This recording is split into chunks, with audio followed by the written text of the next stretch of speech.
Okay.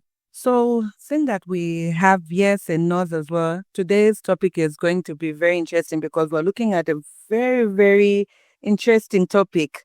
Today, we'll be looking at career in standards and regulation. Is it boring or brilliant? And tonight, we'll be joined by Choolwe.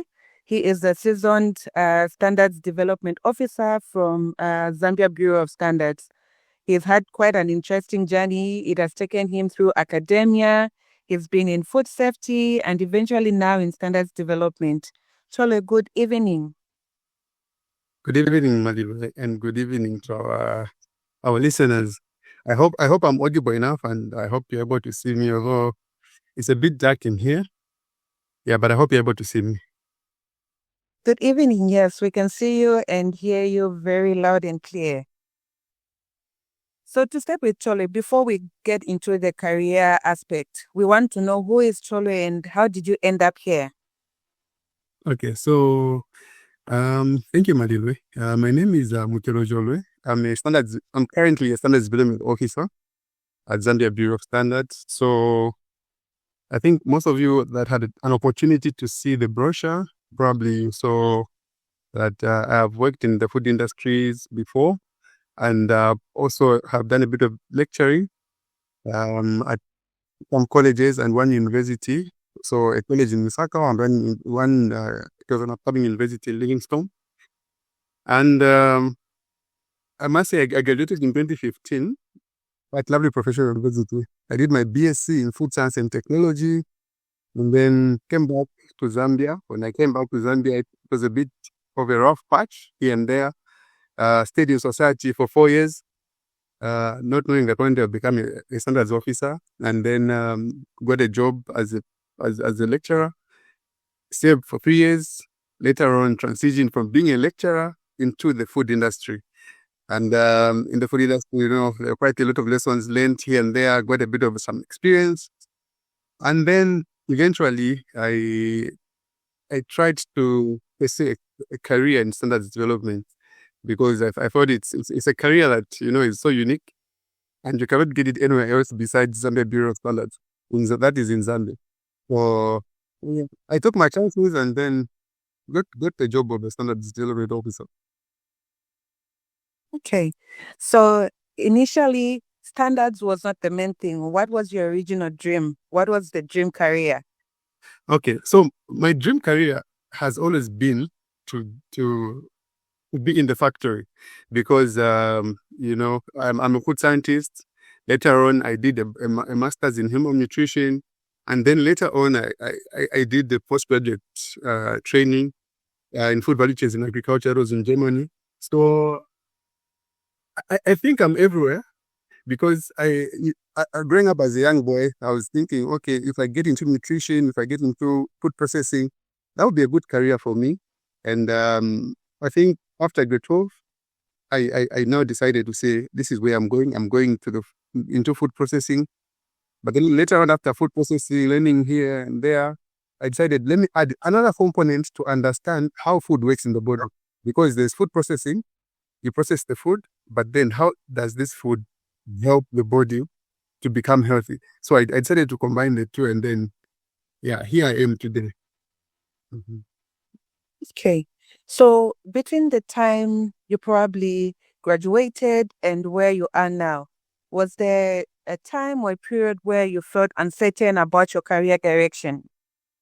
Yes, I felt that at some point, especially when I didn't have a job. Sometimes when you're a fresh graduate, you leave university, you join society, and then you try and work on things that are not working, and you feel like, am I in the right field? Did I make a mistake?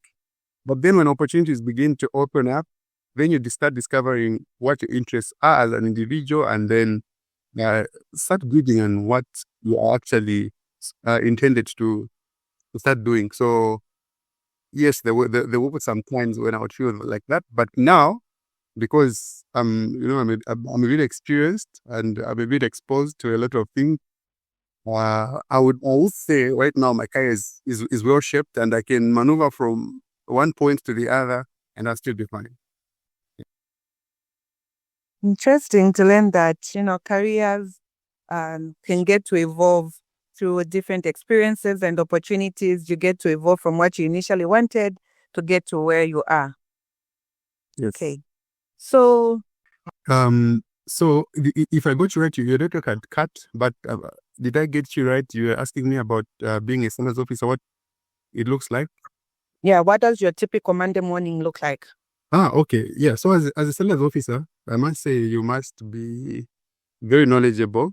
So there are a lot of things that you need to learn and do. So when I go for work on Monday morning, of course, I have to get to the office, write down what I plan to do that particular day, attend the morning Monday meeting, and then I'll get into the work. So as a standards development officer, currently, like right now, I'm managing national projects, regional projects, and international projects. So I'm running projects at national level, at regional level, and at international level. So depending on how the schedule is for that particular month, I have to sit down and just put my house in order. To just plan on what I'm going to look at first. And I must say that, being a standards officer, there are a lot of meetings that you need to attend. So you need to attend to meetings at national level, at regional level, and at international level. So it's quite involving, and it's very, very busy. There's a lot of stakeholder engagement. So 8 hours, I sit, plan, next thing, meeting, after a meeting, I start engaging stakeholders. So engaging stakeholders in like development itself, and also engaging stakeholders in terms of helping them in implementing and applying standards that we develop. Besides that, I also do trainings. I train a lot of saving offices that are doing food processing and the like. So I haven't still let go of the industry experience I had when I was in the industry, because I still mentor SMEs, help them penetrate chain stores, and integrate into quality and food safety related issues. Yeah. So you mentioned about stakeholder engagement. So internally within ZABS, what departments do you work close with? Okay, so as a standards officer, I work with all the departments. I must mention that we have got different departments. So we have got standard itself. As Zambia Bureau of Standards, there's also certification. There's also testing. So for people to be certified, they need the standards. So even the people who are in certification also participate sometimes in standards development, in the process of standards development, to ensure that it's easier to have clients get certified. And for the testing component, testing is always there. We interact in terms of them providing results when we, for example, we're having a meeting and we want to look at certain quantitative parameters or specific parameters of a particular product. Let's say, for example, juice. You want to look at, maybe come up with the levels of sugar in drink or in a juice. You need the lab results to just see how the market is squaring in terms of that. So we partner together, of course, with external stakeholders and develop standards. So it's more like a chain. We work together and complement each other in different aspects based on the functions that particular department is actually carrying out. I can also tell you that besides the scientific part of it, we also engage internal stakeholders in terms of those who are in finance. We develop standards for finance and other standards. Of course, for me, my main core work at the Bureau is to develop standards specifically for food and agriculture. Yeah. Okay. So just off the top of your head, what has been the hardest part about building your career in standards and regulation? Well, building a career sometimes can be challenging because, sometimes you're limited with time. Time is never enough. So as a standard officer, it's quite busy, very, very busy actually. So you find that you need to manage the national projects, international projects, and regional projects. So maybe allow me to just maybe give you a brief background on how the process of standards development takes place. so that as I talk about the regional, as I talk about the international, you begin to just appreciate what is there. So what happens is that at local level, we have different chemistries. In my case, where I'm a standards development officer who deals with developing standards for food and agriculture, basically I promote and technical committees. For these technical committees comprise different stakeholders. Okay, so the people from the industry, we have people from academia and research, we have people from the consumer, but people from government bodies, and we have people also who are just experts in a particular field. So let's say, for instance, we want to produce, we want to begin up a standard that is mainly aligned with maybe say dairy, right? Or let's say a yogurt standard. So we invite experts from academia, from NGO, from these experts, regulatory bodies or government agencies, come up with a committee and then starts to discuss about the technical contents of that particular standard and agree based on consensus, and then the standard is developed at national level. So the same thing happens at regional level, where now we engage as a country, or that committee that is at Zambia, what is at national level, feeds into the international level. How it feeds into the international level is that we come up with what is an organizational position. So if there's a subject we're looking at regional level, we as Zambian experts sit together, agree, and say this is what we are going to say at the regional level. So at regional level, we're trying to harmonize or develop standards that are going to help break all the barriers of trade in Africa. So this is what we are currently doing at regional level. And then at international level, this is where now all the countries in the world are there to participate and develop standards at the international level. So this is just the brief background of how standards development takes place. So now imagine what I've just told you, and you have to do that as an officer. So it's an issue of managing your time is a bit of a challenge. However, you need to manage it because even just your work, you lose 2 minutes, 3 minutes, or 5 minutes, then you are losing. You're going to be behind in terms of your deliverables. So I think it's just an issue of managing the time very well. So I can tell you that I was the first person to come for this meeting. I was almost thinking that I'm going for work to develop standards, but yeah. So these are some of the things that those are some of a bit of the challenges that we face, and also sometimes because people are busy and people can't contribute sometimes to the process of standard development. Let's say, for example, Malilwe, you're in the industry, and I need you to probably participate in standards development, because remember, those standards that we develop as a nation, they are not meant to be used by Zambia Bureau of Standards, but however, they are meant to be used or utilized by the people in the industry like yourself, Madiba. So those standards are not developed for me to shelve, but they are meant for you to help you implement systems in your factories and in your area, in your places of work. So if a stakeholder does not come to participate, then it becomes a challenge, because when they purchase the standard, it might be difficult for them to implement, maybe because certain parameters and certain things were not actually added to the standard. Yeah, but in a nutshell, these are some of the challenges that we face, but with better stakeholder engagement strategies that we've put in place, I think we are getting by and also working well with stakeholders, which is a very good thing. Yeah.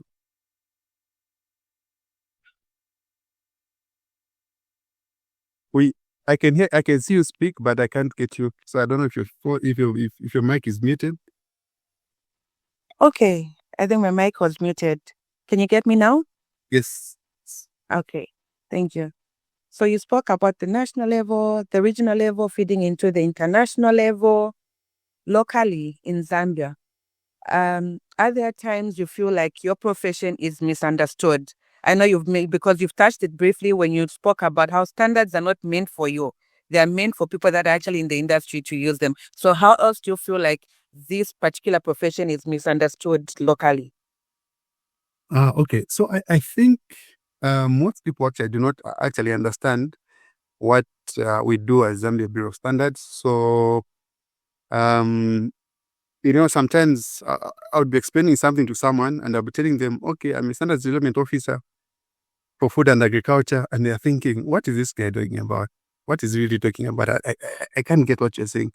So what we do now is that we keep explaining to people what exactly we do, because there's a misconception. And sometimes when I'm just wearing a Zambia Bureau of Standards shirt, I'm working, for example, in ShopRite, and someone just tell me, "Mawana ma product, simu checking and checking, eh? ZABS, Mr. Chan,"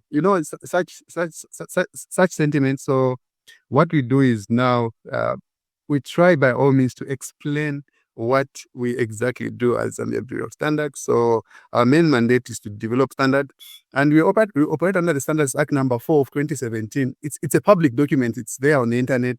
It will tell you what we do. So our main role is to develop standards, and we can develop them, we can publish, we can withdraw, we can revise them, and so on and so forth. So I think it's just an issue of really engaging. Once you notice that this person actually does not understand exactly what you are doing as Zambia Bureau of Standards.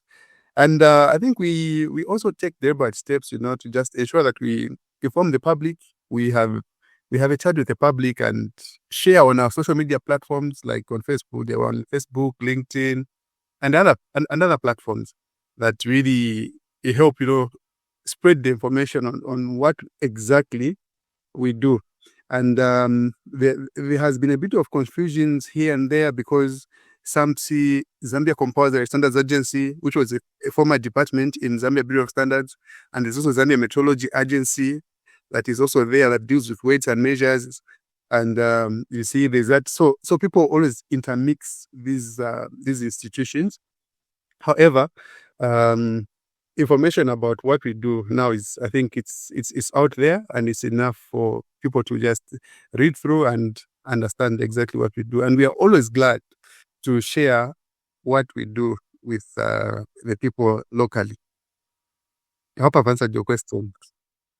Yes, you have. Okay. So we have some students online that are listening in, and maybe to some it sounds interesting and they want to get into a career in standards. What would be their next step from here? What are the opportunities like to get into standards? Are internships available? How do they go about once they're done with school? Okay, so for the students, opportunities are always there. And I think Zambia Bureau of Standards is really open to get interns who want to learn or who want to develop a career in standards. It's just an issue of you availing yourself. And you see, because most people just think of Zambia Bureau of Standards in terms of certification and also lab work. So most interns that come are mostly inclined to lab and to certification. However, the interests of standards with students mostly is not so much. However, we would love to have a lot of interns open, join this unique field. Standards development is a very unique field. It's very unique from any other field, and it really is it's a set of skills that that you cannot acquire anywhere else apart from you getting into it. So it's actually a good thing. I think if students are more willing to join, that would be very good. They can just drop an application, I think, with our HR that want to do internship specifically standards development. And I think the institution would be glad to give them an opportunity to participate in the process of standards development. So, seeing that the skills that they need to be in standards cannot be acquired anywhere else unless they are there, what kind of experience would actually make them stand out? Okay, so there are two things. There's internship and there's work. So if it is internship, obviously you don't need any experience, because that would be like the first time experience that you want to have. So you can just come, apply for internship, And if there are slots, HR is always, the bureau is always ready to pick people and, mentor them, help them grow. I remember when I joined myself as a standards development officer, there were very kind people that really, helped me, guided me, mentored me. And of course, we have to apply myself because it's, like I said, it's a unique field that requires commitment, dedication, and a lot of time and a lot of reading. So if you don't like reading, then that would be not what would be a no-go area, because there's a lot of reading. Like I said, you have to be very knowledgeable about a lot of things, almost everything. So there's a lot of reading, should have a passion for reading. And also someone who is, who doesn't need to be supervised here at that, because you'll be running a lot of projects and no one is going to be following you around here and there. But it's really an interesting field. Yeah. So with internship, that is that. But if you're planning to join as an employee, I would recommend, of course, this is me now speaking with my experience. I would recommend that at least you should have a bit of some exposure in the industry, maybe in academia, so that as you are coming, because you've been interacting with a lot of stakeholders, and imagine you interacting with a stakeholder and you don't know what you're talking about. You're so blank about maybe a subject or a topic, then it becomes a problem, because you'll not be able to manage, because they're getting manage stakeholders, right? You will be manage stakeholders and give them guidance on how we go about the different processes. But with time and experience, then if you work somewhere, there's always that good side of it, because it will be easy for you to adapt and adjust to the current role that probably you'll be given. Okay. So ZABS is one institution, and then you have standards that are pretty much touching every industry. You find standards in mining, standards in manufacturing industries, catering, name it, aviation, there are standards. Is there any other institution where people, or place where people can build such a career other than ZABS? Well, I must mention that as Zambia Bureau of Standards, we develop all the standards, all the national standards are developed at Zambia Bureau of Standards. However, I said we don't just develop these alone. We partner sometimes with other institutions. So, for example, engineers work with other engineering organizations. Say, for example, we want to develop a standard on petrol, for example. This is an example. What we'll do is we can partner with ERB, because they're the regulatory body that are responsible to ensure that the petrol that is used in the country is good, or it's good for consumption, right? So, meaning that will partner with ERB and with other stakeholders come together and develop the standard. So that will be the custodian of that standard, but the implementers of the standard will be ERB. Okay, it's great. So we've spoken about your career journey, your work. We've mentioned about some of the challenges in your career and the opportunities that came through. We want to know from you as Choolwe, having working in standards, would you call that career boring or brilliant? Well, I can confidently say that it's a brilliant career. It's a very brilliant career, in that besides the national linkages, working with experts at national level, you will get to also travel a lot, and you're exposed to the regional. When I talk about region, I'm talking about the African level. You're exposed to different stakeholders in Africa. So you'll be being interact with people from Botswana, Zimbabwe, Nigeria, Algeria, Morocco, Zimbabwe, everywhere across Africa. So it means as an individual, you're also growing your network. Remember, we the young ones, as young as we are, we need to grow our network, because our network is our net worth. So if you let go, let's say, you will not learn, and you not get your people level. Yeah. So besides the African level, there's also the international level. So we participate in meetings at international level, and you're exposed to the international market, which is a good thing. And I think as young people, the world has become a global village.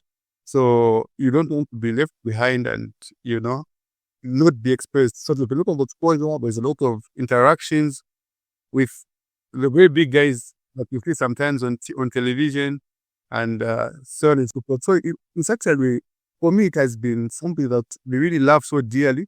I love standards work. Well, I've been in this field for 5 years now. Yeah. So it's something that is interesting. And also it's something that I would recommend that anyone who wants to gain experience in standards can pursue that career. Yeah. Okay. So with the exposure that standards have, with the exposure that you've been to because of standards, how has it changed how you view work and even life generally? Okay, just first of all, just being in standards, I'm now a bit more particular to certain things. You see, I just don't buy anything. For example, I just don't buy anything that I eat. I have to first of all, if I go into a shop or something, I have to look for example, look for the quality mark. Is there a quality mark on this product for me? Should I really consume this product? So it has changed the way I look at certain things. And then it also gives me another eye to look for opportunity where we can help develop standards to ensure that whatever is manufactured in Zambia, whatever is processed in Zambia, is of good quality and high quality. Look, how many African products are on the Zambian market, and how many Zambian products are on the South African market, for example? I would love to go to any country in the world and I'll work in a soak on the oil of Zambian product. And to me, as a standards officer, that will bring me joy and pride that as a nation, I think we are moving toward, getting recognized globally. Yeah. Okay. Interesting. So let me take you back to when you were graduating. What is the one piece of advice that you would have given yourself, seeing what you have passed through from the time you graduated to where you are now? What would be your advice for your younger self? Well, I think the advice I would give my younger self is give a chance to yourself to avail yourself to for people to help you. I know most people when they graduate from university, they are dreaming of a very big task, a very big job, and maybe having office keys to themselves, just fantasizing about that, but forgetting that for you to get to that level, you need to be exposed. So it's always good all that happening. So you just take a step of availing myself and giving myself to an institution or any organization to learn. You begin from learning, and from learning, that's why you discover which path you can take as an individual, which things interest you and which things don't interest you. So I think I'll just go back and tell myself, okay, since you don't have a job now, go and do internship, either ZABS, go and do internship, either maybe the Ministry of Commerce and Trade and Industry, or go to the food industry, go and do internship at a meat company, go and do, internship here and there. Just avail yourself. And by virtue of availing yourself, it will really help you shape up your career, because no one wants to employ someone who is not, breathe into. Yeah. Great. And then, like we mentioned earlier, we have some students online. Some people are still in school. Others are recent graduates. Some people are still uncertain about their career path. What would be your advice for someone that is not so sure about their career path? I think the best way or approach is engage people that are already working. Listen to them, listen to their views, get advice. Sometimes getting advice is a problem. So you just humble yourself. There are so many graduates around the country. You're not the only graduate in that particular field. So we can get experience and get advice from people that are already experienced in a particular field of interest, and then ask them questions. Ask as many questions as possible. And once you ask the questions, it will never be written on your forehead here and say, this person was asking me about how about how to go about this, about how to do this. So ask as many questions as possible. Then you begin to career and say, okay, I think for me, I want to take this route. I want to be like this. Have mentors, have people who can coach you, people who can, not take advantage of you, but be able to help you grow in that particular field.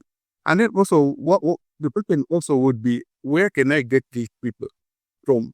We can get people from your church. If you go to church, we can socialize on platforms like this platform, like the Copy and the Science episode. You can come on this platform, learn from people who are experienced, get their contact numbers, request for their contact details, ask them questions, ask them the vision of their office, just get an insight of what they do, how they got to where they got. And you see, right now you're seeing me as but you do not know my background story, that I was once smuggling tomatoes in Zimbabwe at some point. But that is not written behind my back, and you can't see it right now. You're only seeing a standards development officer in front of you, right? Yeah, so there are a lot of things that we can learn, and a lot of things that that we can get to know. You see, I can see some emojis of people laughing. I used to smuggle tomatoes at some point. These are some of the things that might never be written, but however they shaped me come up with certain wings and strategies in here to improve on the career. Well, you see, like from the tomatoes, I moved on because I'm a food scientist. I decided to buy a solar dryer. I tried to drive a few tomatoes here and there, fruit and vegetables, but because it was the solar dryer and things like that, then I was like, I think this is not working. Maybe I need to give it some capital.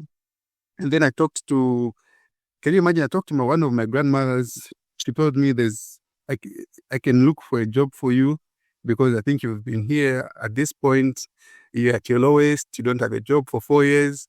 And most of the graduates, when they just don't have a job for 2 days, they complain, they cry. But look at me, I'm here 4 years without employment. My first job, I got my first job at a certain college, which my grandmother was like, you can do something for yourself. You can lecture here and there. Lecturing was not part, at that point, lecturing was never part of my plans. I told myself, what should I go and lecture when I can easily get another job? But look, I'm not getting a job for 4 years. And I had to sit down and analyze and say, okay, it's better to start from somewhere, avail myself, learn, get exposed, and within the workspace, I'll get connections that would take me to the direction that I took. And I'll tell you another aspect. When I joined the lecturing fraternity, I lectured for 3 years. In that 3 years that I lectured, I met a friend of mine who linked me up to her friend who was in the industry. And that friend was in Australia. So when she came back to Zambia, she was a consultant. She did a bit of consultancy here and there and, grew to a certain level. From that experience that she had, she wanted someone who did food science. And you see, my friend called me and told me, I have a friend who wants a food scientist. Would you be interested? And you see, that's where my life now took a turn. I went for that interview. She gave me the job. But I must be humble to say, I didn't know anything at that particular point. You see, I had the book theory in my head, but I did not have the actual experience to help me actually, build a career in the food industry. So that lady taught me, her name is Mila. She taught me a lot of things in the food industry. I learned a lot. She mentored me. She coached me. She guided me. She was gracious and kind enough to teach me most of the things that I implemented in the industry. And then from there, it just took about 8 months. Other companies started approaching me and approached me. I went to Zambia, and from Seba Foods, I went to Zambia. I went to ZABS. And who knows, maybe from ZABS, I might go to another bigger company, or I might go to the AU. And, you may never know. You may never know. Yeah, so the bottom line here is like, be humble enough to learn and be open. Be open as much as possible. And then also pass on the information, pass on the knowledge. I think I've mentored a few people around who I'm confident they can stand on their 2 feet and, go into maybe food processing. I've mentored a lot of SMEs that are in the chain stores here and there. So yeah, it's been a journey. It's been a journey. Yeah. Interesting. Really glad to have you on board, reminding us about how careers are not always linear, and that sometimes, it's the professions it's the careers that don't seem the most obvious that are actually interesting. So thank you so much, Choolwe. So I think I will invite for questions from anybody. You could either type it in the chat box or give an indication for any questions for our guests. We'll give it 5 minutes to take some questions for Choolwe. You can either type it in the chat box or you could give an indication and then we'll be able to take your question.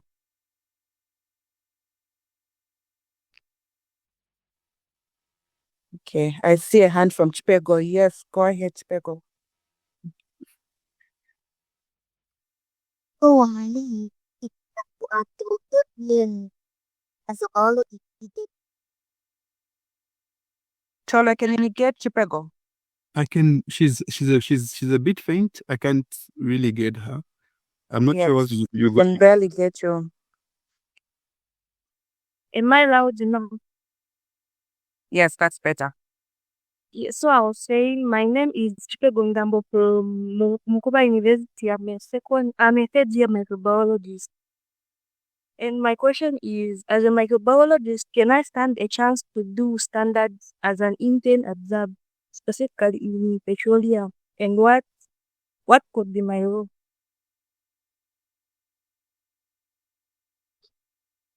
Okay, thank you, Chipego. Can I go ahead, Malilwe, and respond to that? Or You can respond to that before we go to the next question. okay, thank you, Chipego. Microbiology is also a very good career, and I can tell you that in standards development, when we're talking about, for example, developing standards in food and agriculture, we cannot run away from the fact that we need a microbiologist to participate in that process, because your contribution to how bacteria work when you're storing, for example, a particular product is very important.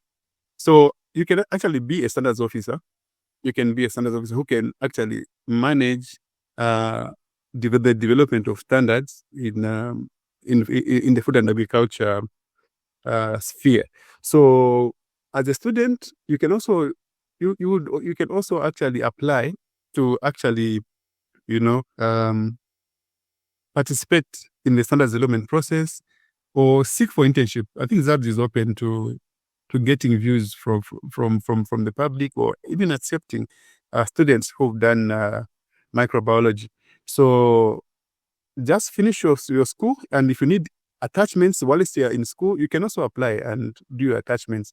But I think at the point you're at, it would be very good to gain a bit of experience in the lab work so that you really understand microbiology from the lab point of view, so that as you get to standards, you already have the microbiology aspect already engraved in you, and it's easier for you to implement or talk about certain bacteria, for example, the Salmonella typhi, Vibrio coriae that really affect us, and things like, Staphylococcus aureus, what it's found in the hands when you're for example, when you're processing food and things like that. So it gives you that experience from the lab can actually help you now understand things in a very broader sense. And I hope I've answered your question, Chipego. So you're welcome to apply. That's other things that is more than willing to get things from you. Yeah. So to add on to Chipego's question, she went on further to ask, how does microbiology fit into specifically petroleum industry? In the petroleum industry, so I'm not too sure about the petroleum industry. Like I said, my expertise is really on is biased towards food. So I must admit that on that aspect, I'm not so sure. But if you don't mind, I can type in my number, chat box, and then I could engage the experts who deal with petroleum products, and I think they would be able to give guidance on what specific priorities they look at in terms of microbiology. Okay, great. I saw a hand from Mukuka.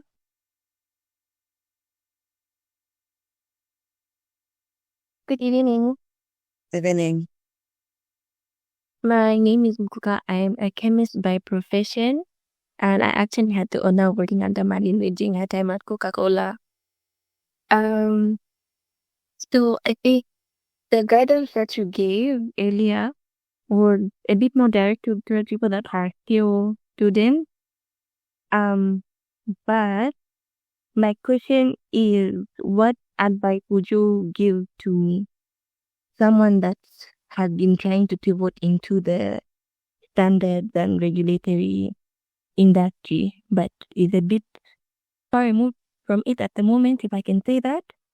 Yeah.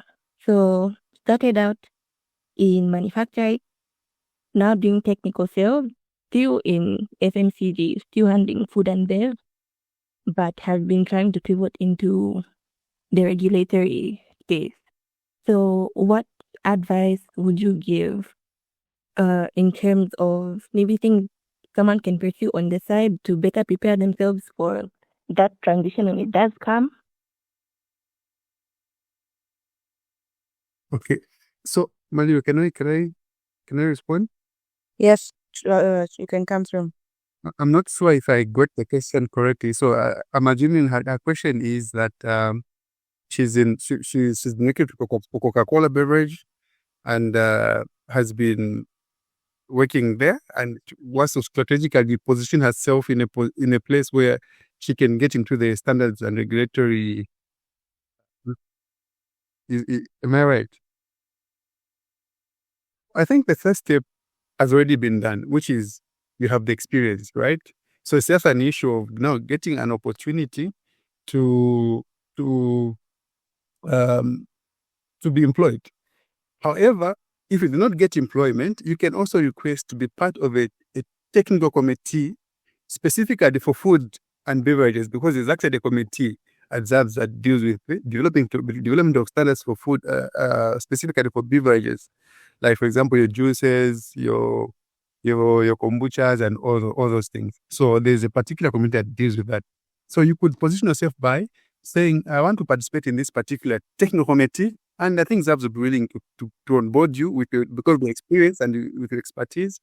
You can be able to begin to participate and begin to also appreciate how the process goes by your observation, by your inputs, and so on and so forth. And when an opportunity presents itself, for example, there's an advert of a job, because again, I wouldn't advise you to just leave your job and then, wait for that to happen. So you begin to learn, and with that experience, when opportunity presents itself, when you go for interviews, obviously to be a walkover because you already know how the process goes and what goes on. And then also, you also need to take in interest to look at the different policies that your company has. Already from your own company, you should be able to know the policies. For example, the food safety policy, what is the code of conduct of employees at my factory. You need to have interest in all those things, because in those things, the decisions are also made in terms of standards development. I hope I've answered your question, Mukuka. Yes, you have. Thank you. Okay. I don't see any other hand, but there's a question in the chat from Martha Nanyangwe. The question is, are internship opportunities only applicable to students? No, they are open for everyone. They should be open for everyone. With students, there's what they call an attachment. So you are still in school and you want to learn what is going on. But for internship, this is when you're actually done with university and you want to know what goes on in a particular field. So I think all government institutions now are open for internship. So I think they are open. Okay. Thank you, Choolwe. Any other hand? If there's any other question, we still have a couple of minutes for Choolwe to take those questions for us. Maybe there's a hand that I missed.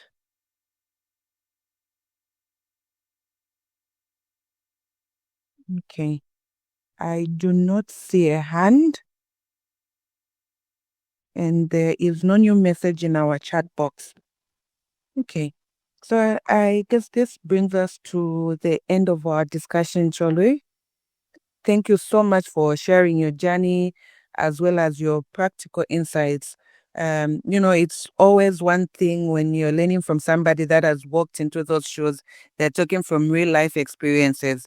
Thank you so much for sharing your journey with us. And I hope as we leave today's session, people are actually more clearer about standards and regulations. We will be able to make better and informed choices about our careers. Wow. Thank you so much, Malilwe, and thanks to our viewers. Maybe just allow me to just say one more thing. I must mention that regulations and standards these are two different things. So regulations, these are basically laws. And when we're talking about standards, these are just technical documents that are developed to ensure that everyone is aligned in terms of how to go about different processes. So as part of the work I do as a standards development officer is also to participate in development of certain regulations, okay, where we review sometimes the acts, like the Food Safety Act of 2019. I'm part of the team that actually plays a role in that. So there are different regulations that are developed by different ministries, but as standards officers, we are privileged at least to participate in all those different activities that take place when it comes to regulation. Thank you. Thank you, Choolwe. We'll hand it over back to Munda.